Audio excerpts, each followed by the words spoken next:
Welcome to West Virginia Beer Roads, a podcast all about beer from a West Virginia perspective.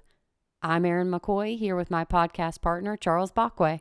In May 2014, Matt Kwasniewski opened Big Timber Brewing in Elkins, West Virginia, and it's grown to become the state's largest brewery in terms of sales. Elkins is a busy mountain town up in the Monongahela National Forest. Erin, it's known for being the heart of the state's timber and forestry industry. That's right. And that's how Big Timber got its name, correct? Wasn't the Kwasniewski family in the timber business? Yes, that's right. And so when Matt started up his brewery, the name Big Timber was a natural. And don't forget the brewery's tagline, Axe for Big Timber. I know. I love those axe and timber themes. I mean, the brewery's given us those themes in Double Bit IPA, such beers like Lager, Hatchet Session IPA, and many others. But today, this brewery is much more than just axes and timber references. They've developed a business strategy that's taken them to the top of the mountain, so to speak. And here with us today to talk about their successes as well as their challenges is the leader of Big Timber Brewing Company, Matt Kwasniewski. Matt, welcome back to West Virginia Beer Roads. Well, yeah, thank you, Erin and Charles, for having me. And I appreciate everything you guys do for the craft beer community in the state. Big Timber Brewing has accomplished so much since its startup 7 years ago. Matt, has it been everything you hoped that it would be?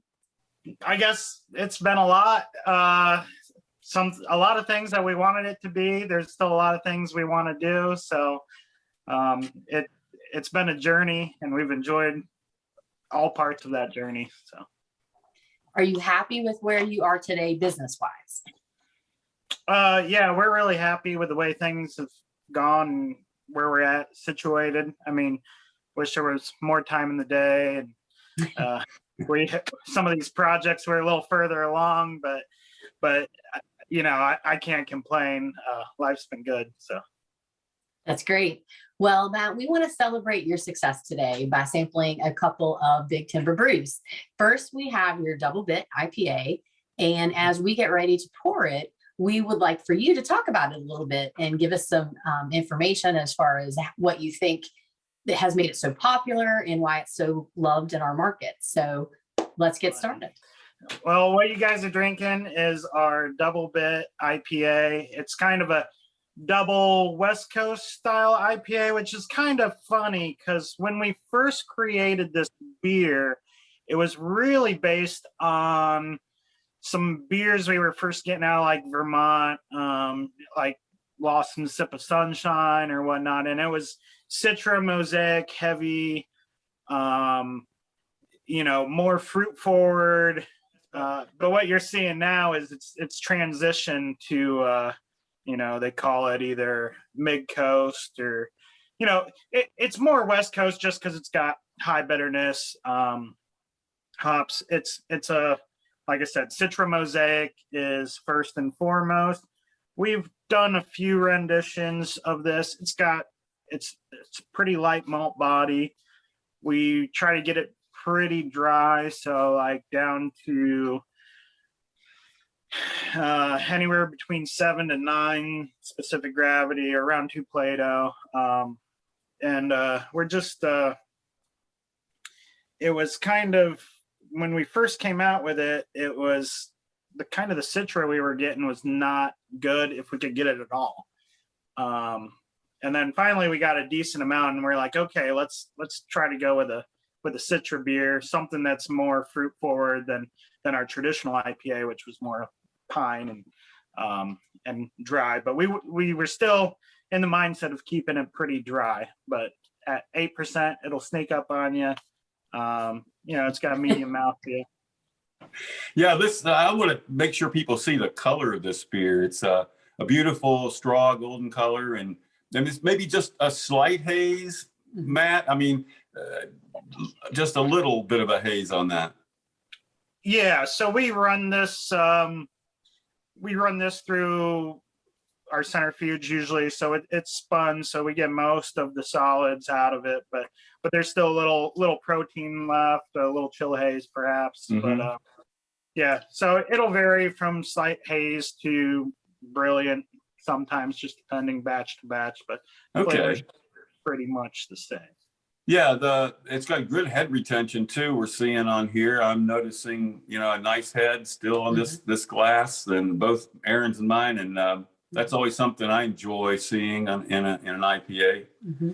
Fantastic aroma too. So you've obviously tweaked the recipe over time here and there, and or do you feel like you're sort of dialed in, or? No, I mean, there's very rarely when we're satisfied with a beer. And if it is, it's a moving target. We think we nailed it, and then we do it again, and it's like, what is this? We need to fix this. So it's always an issue. But no, we actually we tweak it a little bit, but the malt stays pretty similar. And it's our biggest base malt beer we do on a regular basis. There's very little specialty grains in it, just because we want that dry. We like it to be drinkable and not like cloying anything. And I think the market's kind of going that way more and more. People are getting back to kind of the dry, even with like a heavy mouthfeel. You're seeing more beers finished dry, I feel, than a year or two ago. Yeah, this beer is one that you keep bringing back year after year after year and month. How many months a year would you say this is out in the market? Because I know it's probably not 12 months a year. It is on draft 12 months a year. Cans, it's kind of hit or miss. This year we produced way more in cans than we've done in the past, just because we were on a IPA can squeeze. We were clean out of cans for about a month and a half, even though they were ordered 9 or 10 months in advance. So, well, 7 years, that's a long time for a West Virginia brewery. Even though maybe 7 years doesn't sound like a lot in some businesses, 7 years here in West Virginia, you're one of the older West Virginia breweries now. We've had so many brand new ones come up in the last 5 years. So along the way in any business, 7 years, there's changes made.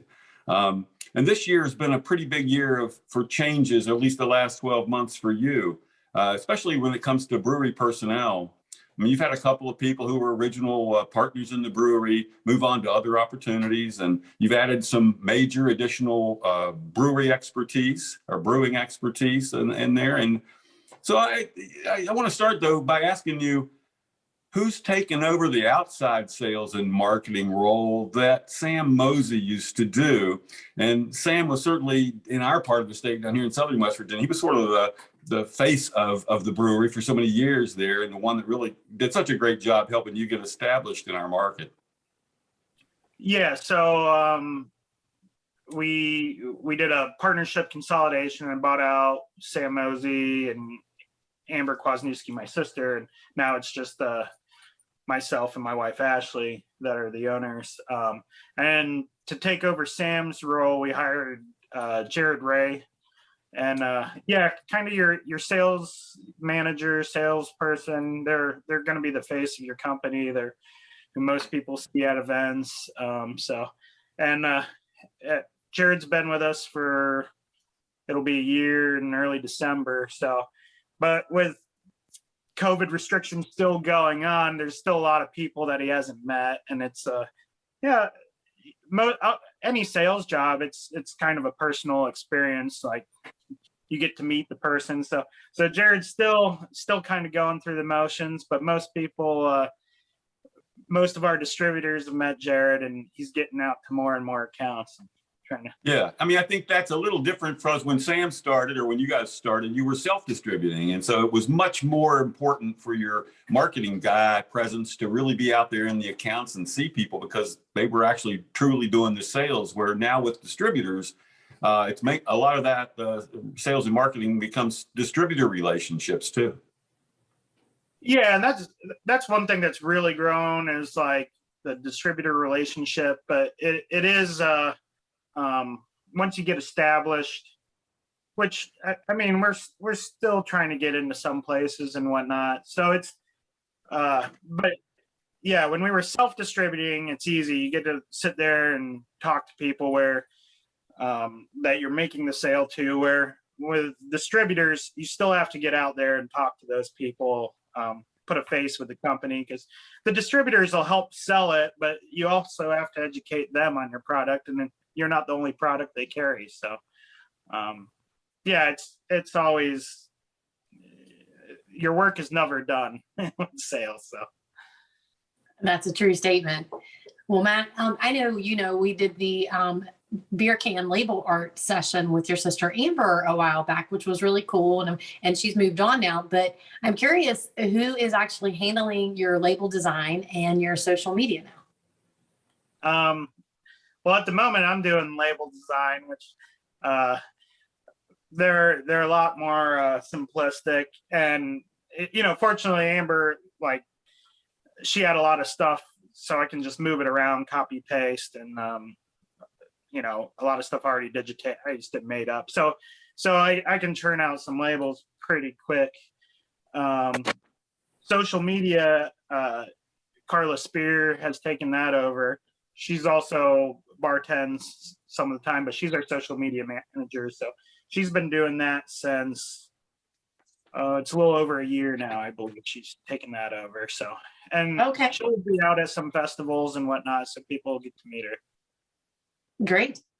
Well, there's nothing more critical to a brewery that's growing to the size of Big Timber than maintaining a strong professional brewing skills. And Mattis, your brewery approaches the 4,000 or 5,000 barrels a year production levels. Those things become even more important. And I guess you added Brian Reymiller this year, and we've not talked to you about that yet. So I'm kind of really curious about how you came upon Brian. And I mean, a lot of us know him certainly from his Greenbrier Valley Brewing days. And he's certainly brewed a lot of other places professionally. He's probably the most experienced professional brewer that anyone has in West Virginia. So I'd like for you to talk a little bit about how you made the decision to bring Brian on to your staff and how he fits in with all your brewing personnel. Yeah, so Brian came on, I think in May or April, I think May. But anyways, our brew staff, we got Chris Newsom, Sean Phillips. Chris has been with us. He was the first person I had help me in the back. And then, so he's been with us for it'll be 7 years in the spring. And then Sean, when he was finishing college, he came on as an intern, and he's been with us, I think it'll be 4 years in the spring. So they've been two of our long tenured employees. And then, Brian was coming up here. I was seeing more of him. He was dating a girl from Elkins, one of our regulars actually. So, and we started talking, and then he's like, "Hey Matt, I was wondering if you needed any brew help," or he's like, "Oh, I just want to get up to Elkins. I want to be closer to his girlfriend." And I was like, "Yeah, I mean, being in Elkins, it's pretty small labor pool. So if you get somebody with that kind of experience, I mean, at least in mine and Ashley's idea, like, it's like, we need to make room. We need to find a way to get somebody like that to fit, because that opportunity doesn't come around that often, in West Virginia in general, usually, let alone Elkins." So. Yeah. So Matt, have you given Brian some special responsibilities that, enhance, that kind of like fit with his skill set? I mean, he's taken over night shift brewing. Sean was doing that, but which Sean's still brewing quite a bit, but not as much. I got him. Sean ferments everything, like, as a hobby. He's still homebrew. Sean the ferment guy, huh? Yeah, he still homebrews a lot, but I mean, he's made really close to, like, most fermented foods and beverages. He's made it. So, and he wanted to explore a lot more with that. So I got Sean he's been working on some of our more fringe R&D. So, and I mean, there's still production to be done, cans to be filled. So everybody's got to wear a lot of hats, but Brian's he's been doing night shift brewing for a couple months now. So. Well, we've talked about Brian. Are there any other key additions to your staff that you'd like to mention that has come on board? Well, with COVID, everybody seemed to like skip the year or whatnot. Yeah. Yeah. So, we've had some changes, but yeah, there's never a dull day. So unfortunately, sometimes. Well, I'm wondering if we could move over to letting you talk a little bit about the challenges of operating a brewery in the mountain area of West Virginia, in a small town up in the mountains, as far as, how does that affect your production, distribution, taproom operations? And what do you find to be the key to obtaining and keeping good distribution, out of a small town in West Virginia? There's all kinds of challenges. I grew up in manufacturing. I was always, I like creating something physical. And I guess growing up in Elkins, like you realize that everything's a little further away than a lot of other towns. Like you don't have a lab supply store, on the other side of town or anything. So we always try to carry inventory, and which has helped us with the supply chain shortage. But now we're getting short on space and storage. And that's one thing. You got a smaller labor pool. You can't commute as far, so you want to make sure you take care of your employees, and you want to make sure they're happy and retain them. It's not like you throw up a job post and somebody from a brewery across town might be interested. It doesn't. So you can't. There's no instant gratification, I guess. So you gotta be always aware of that,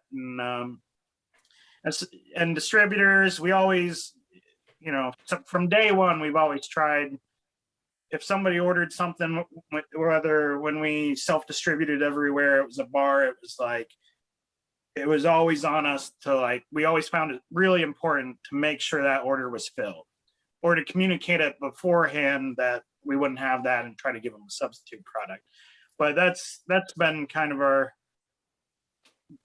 our production kind of mantra is, if they give you enough time, don't make excuses why they didn't get the beer. So, which sometimes bad things happen and you can't avoid it. Well, you're not alone in that. So many of our breweries are in smaller towns, and of course, West Virginia is a state of small cities and small towns, and we're lucky to have, in that sense, the breweries spread around. And you guys though kind of come out of the center of the state almost, really. You're up in the mountains, but it's more centrally located, and you can probably recruit, recruit's probably attract, I guess is the right word, attract customers to come down to your tap room from, whether it be from the eastern part of the state or the northern part of the state or even the Charleston area.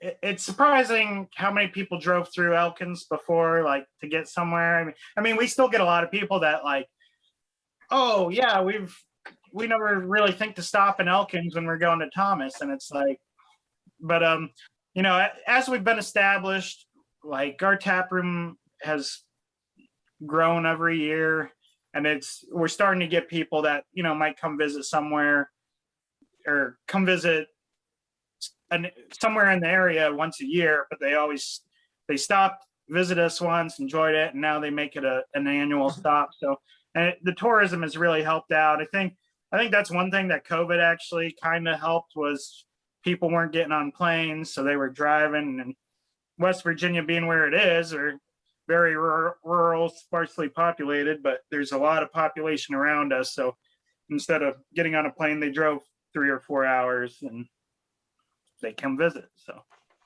well, let's move on a bit and talk about some accomplishments that you personally are the most proud of for your brewery.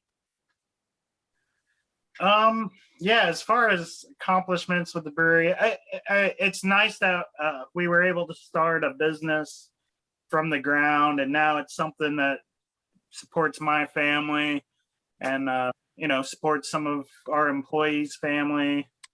We try to be very conscious of our community and the people that have the most invested in the company. And every ounce of beer we make, we sell in West Virginia. And honestly, we still don't feel like we've completely fulfilled that as far as, delivering product when it should be, and like consistency and the best product we can. We're going to keep focusing on that until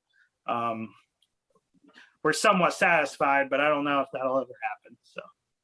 So at that point, does that mean you may be adding employees in the future? And aside from that, how many employees do you have? And I guess a better question is, do you anticipate adding to that in the future in order to accommodate that? Yeah, well, Ashley's a little worried whenever the new tap room opens. We'll definitely be adding some employees because we'll have some food, not a lot, but it's just a bigger area. We'll be able to host more events, more flexible with that. But we're actively recruiting some cellar help. But right now we got 6 full-time guys in the brew house, not counting myself. And then we got 3 people and Ashley working in the tap room. So yeah, I'd like to add 1, possibly 2 more people in the cellar. So far this year, it looks like we'll put in solid growth. So it's always like we've been growing since day one, expanding since day one. There's again never a dull day. Some bad ones, but most of them good. So yeah, sounds like you guys have definitely been going through some, for lack of better term, some growing pains, so to speak, but in a good way. I mean, you're building your staff and your brewery and just everything all around. It's fantastic. Yeah.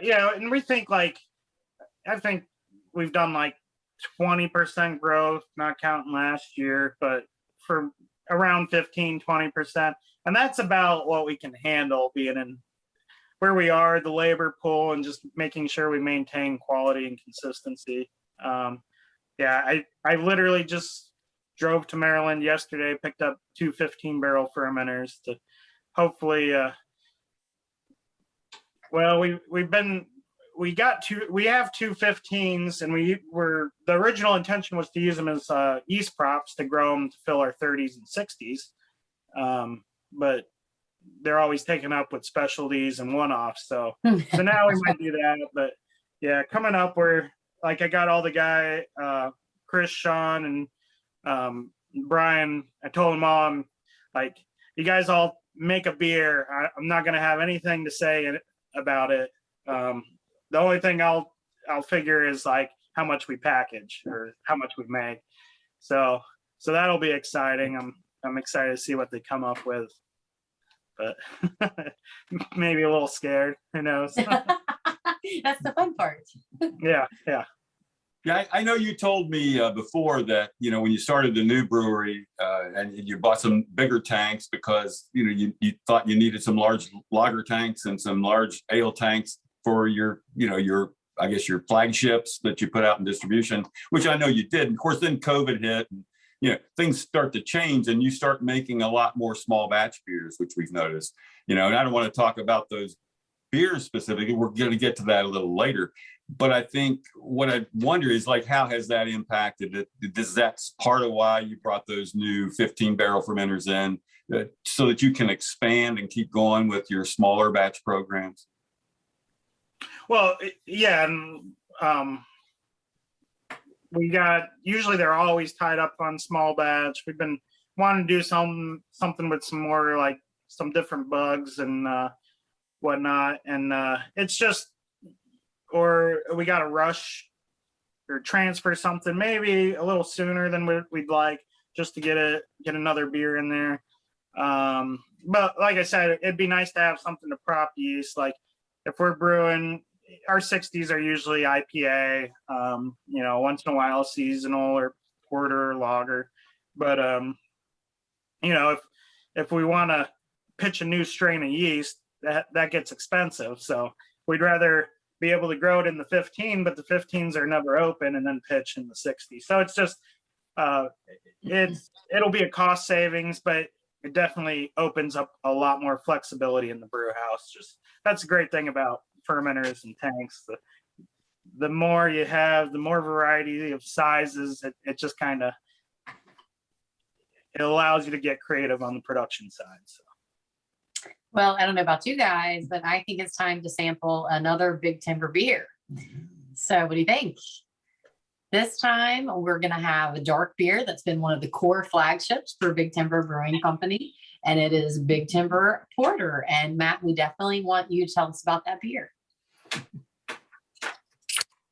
Let's just get it open. So Big Timber Porter was our second beer we ever brewed. First beer I ever made that I was happy to put it in our commercial portfolio when we got open. So, and it's been, out of all our beers, one that we've tweaked the least. So we've always been pretty pleased with it. And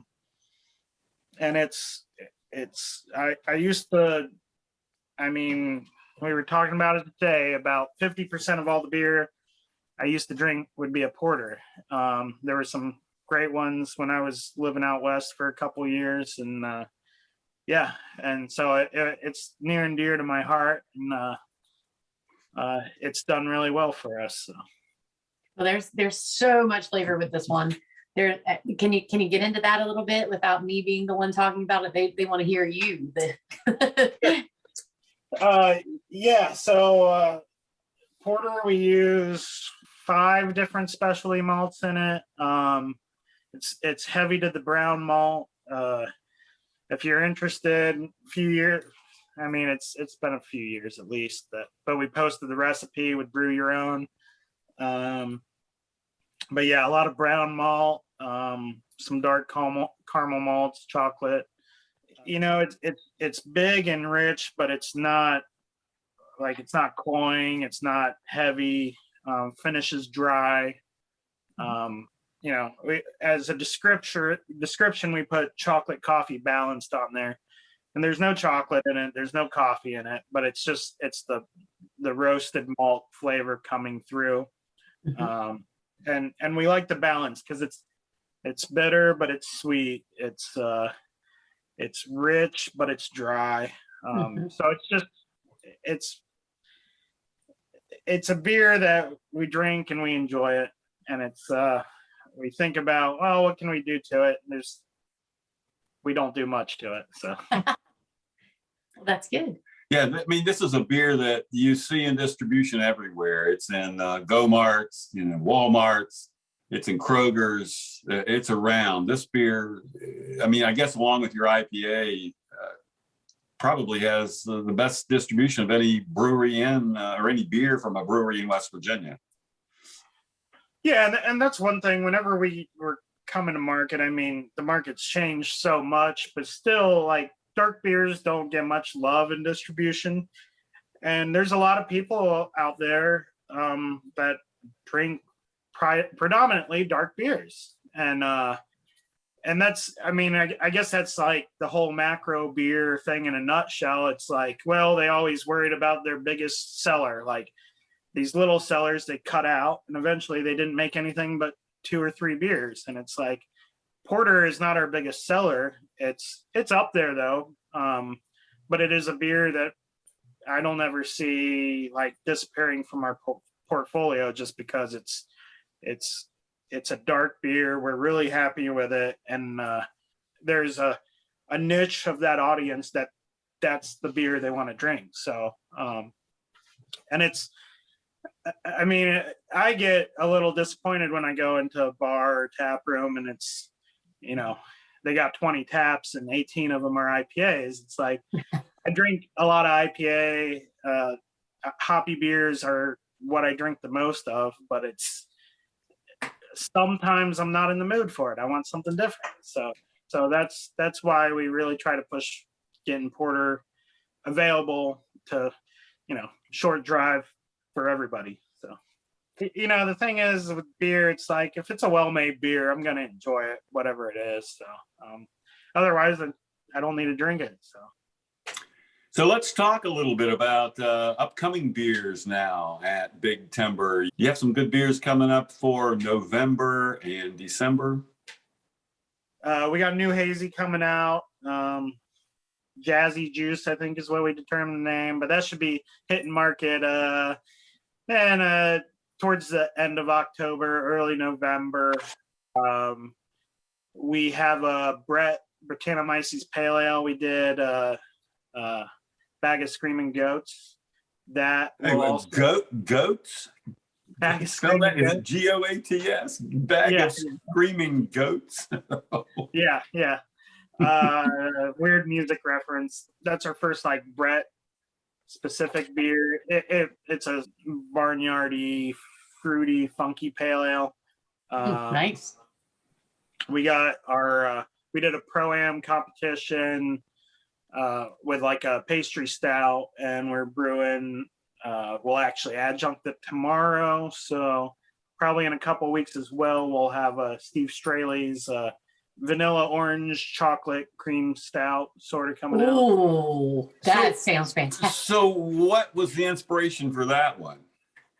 Well, with the local homebrew club, Appalachian Brew Club, ABC, we were looking at, we've done pro-ams with them before. So this time I was like, well, let's do a pro-am, but category is pastry stout. So that one was the winner.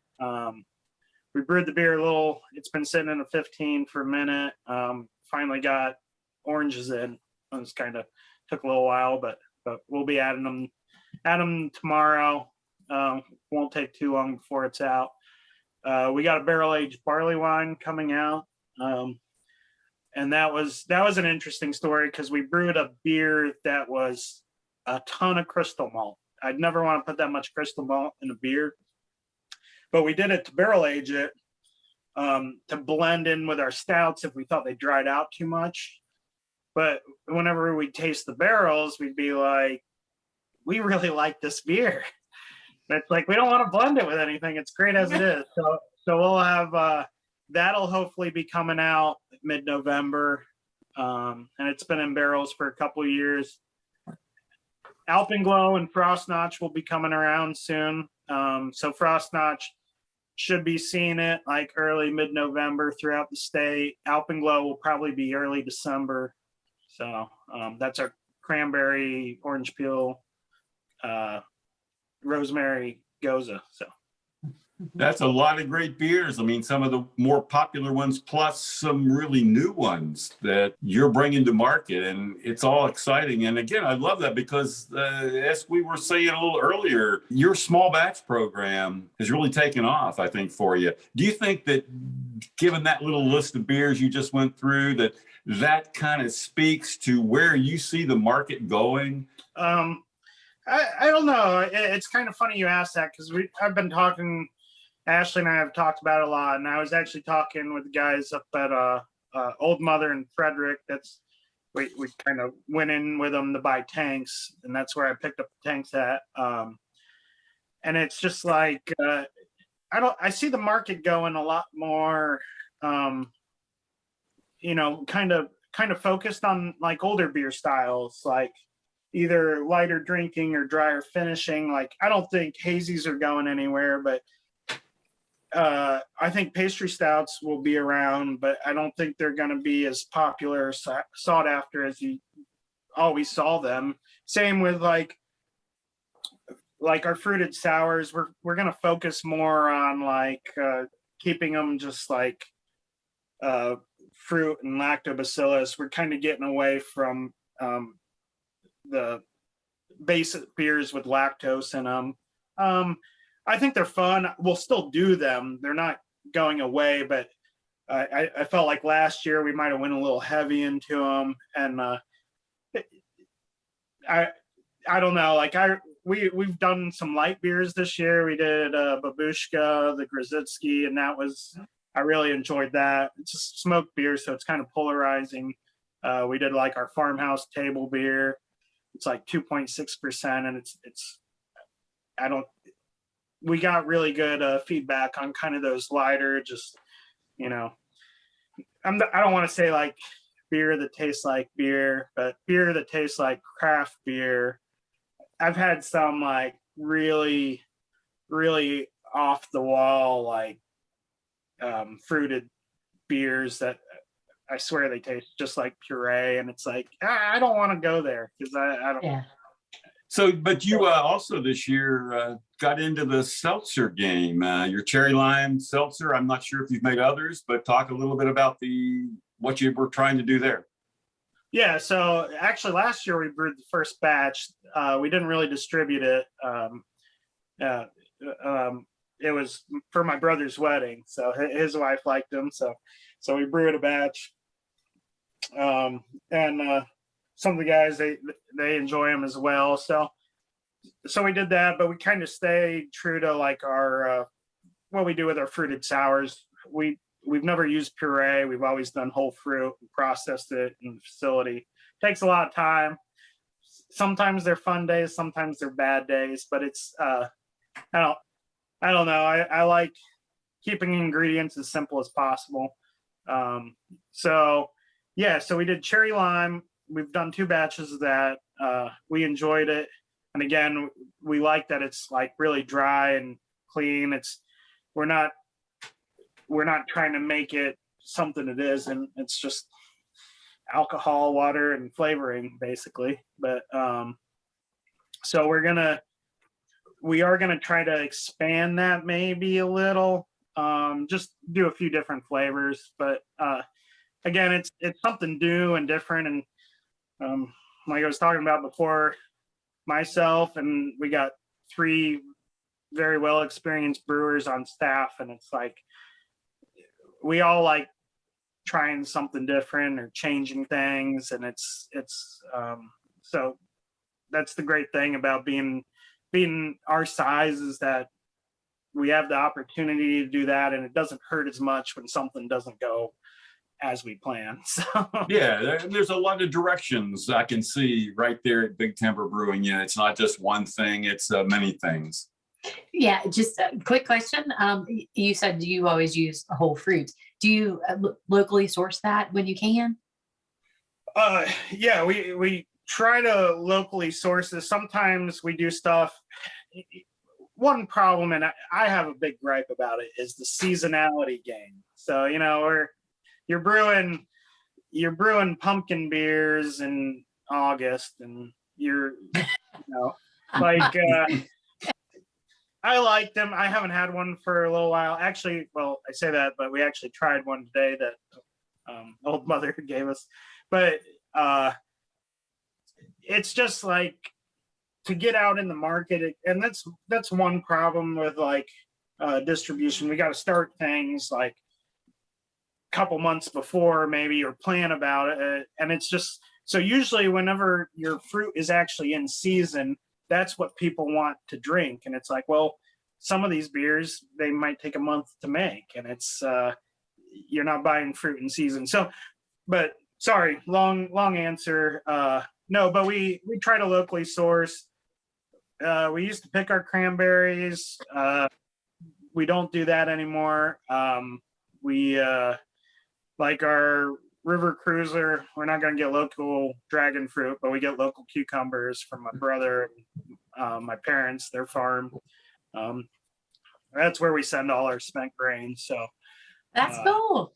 But yeah, you know, that's one thing that I would like to do better. It's just time constraint. It's kind of easy to call up a wholesaler and say, hey, I need 800 pounds of frozen strawberries, and we get them. But we're definitely going to work towards that more, because there's a lot of great fruit grown in the state. Yeah, we've done some really small batch, like taproom only, like pawpaw and some other fruit, but No, that's awesome. That was exactly the answer I was looking for. I know it's challenging doing local sourcing, but I was just curious. So yeah, and for the record, I know your brother Matt. He's a local farmer.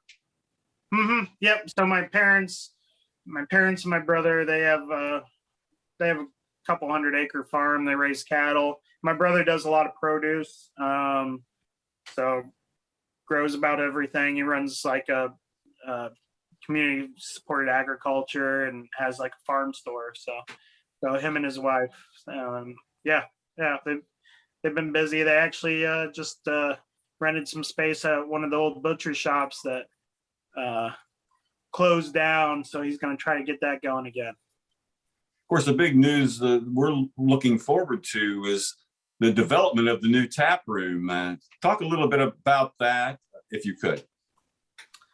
Yeah, so it's definitely been a work in progress. So we want to make it unique and make it an experience, give something back, like make it a destination for the community.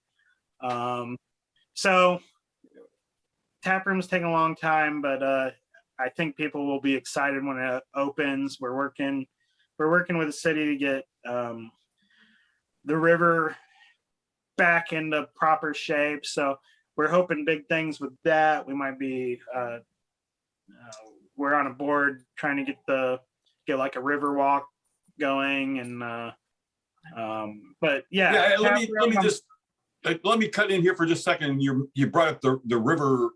A lot of people that haven't been to your tap room, the brewery and the new tap room will be right along a branch of the river there, right in Elkins, right? Yeah. So like Elkins it's right on the Tiger River, but late 60s they diverted it for flood control. It still flows and it's the original like pathway of the river, but there isn't much on it and it's kind of like hidden. I think it kind of got forgotten in Elkins a little bit. So we're trying to bring that to the forefront. And I mean, I love sitting by the water, drinking a beer, enjoying myself. So and I don't think I'm alone in it. So you're definitely not alone in enjoying sitting by the water and having a good time. There's that, that's kind of natural for our state and our tourism and everything about our West Virginia breweries, and, just enjoy nature and have a good beer. So myself and Ian, who he helps on the packaging side, run the can line, but he's a contractor as well. So we've been working on timber framing the new tap room, but we get about 1 day a week in, and it takes about 1 day to cut one post. So I think we're down to about 7 or 8 posts. Then the roof will go on, and then hopefully sometime next summer we'll have a tap room open. Sounds great. Looking forward to it for sure. So before we wrap up this interview, I would love to hear your thought on basically any changes, improvements in West Virginia state beer law and regulations that you want to see for you and your brewery and for West Virginia craft beer in general. I'd love to see some changes, but I'd like to see some like direct shipment. I know that's a big thing, putting a barrelage limit on it. And it could be a low amount. You're not going to ship a ton of beer, but it's like for some of our big stouts, some of our distributors, it's a pain for everybody to handle it, sort of, where it's kind of a more expensive item and people are willing to pay shipping on that. So it'd be nice to see that relaxed a little bit, especially out of state shipping. That'd be great. There's some weird ones that I think also kind of stifle growth and production. But it seems like the state's working with some of the stuff. I'd like them to get rid of the ABV limit. I mean, yeah, wine and distilling is classified under production methods. Why isn't beer classified under production methods? If we're not distilling it, but we're still using yeast and grain, it should still be beer no matter what ABV you reach. But yeast can only handle so much alcohol. No, those are all great points, and similar to what we hear from other brewers. Distribution is the biggest, and the ABV limit is definitely second, I believe. Yeah. Everybody that I know in this industry, in this state, in the craft beer industry, nobody's out there trying to manipulate people that shouldn't be drinking into drinking. Like, they're out there to produce beer for people to enjoy. Like, they're out there to seek flavor, see, what you can do with malt, hops, yeast, water, and adjuncts. So, well, I think that about wraps it up for us this evening. Thank you very much, Matt Kwasniewski, the chairman of the board up at Big Timber Brewing in Elkins, West Virginia. Yeah, thank you, Matt, very much. And we definitely have enjoyed our interview this evening, and we really look forward to your new tap room next summer, you said, right? Yep. So whenever we get close, I'm hoping next summer. That's been a moving deadline for a long time. No, that's fine. Either way, we look forward to it. And of course, wish you the best of luck. So thank you very much. Yeah, thank you. And thank you guys for setting this up and doing all this for us, getting our name out there in the West Virginia beer scene. So we might fuss and gripe and think we're more special than what we are, but we really appreciate all the efforts you guys put in for that. So. We love working on it. We love drinking Big Timber beer too. So me too. Cheers. This brings us to the close of another podcast. Remember, you can subscribe on Apple, Spotify, or your favorite podcast host. Thank you for listening to West Virginia Beer Roads. West Virginia Beer Roads is a production of BrilliantStream.com.